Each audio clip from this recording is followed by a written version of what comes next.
Sa kabila ng sunod-sunod na commitments at abalang schedule, patuloy na pinapatunayan ni Janine Gutierrez at Jericho Rosales na kapag mahal mo ang isang tao, laging may oras para sa isa't isa.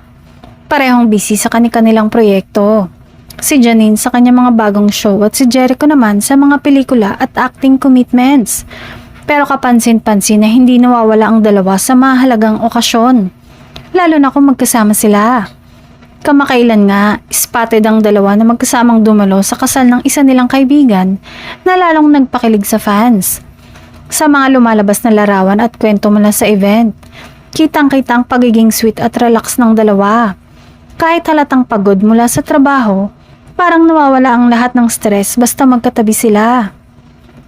Hindi rin lingid sa kanilang mga tagahanga na kahit sandali lang ang libreng oras, sinisigurado ng dalawa na nagkakaroon sila ng pagkakataon na makapag-banding.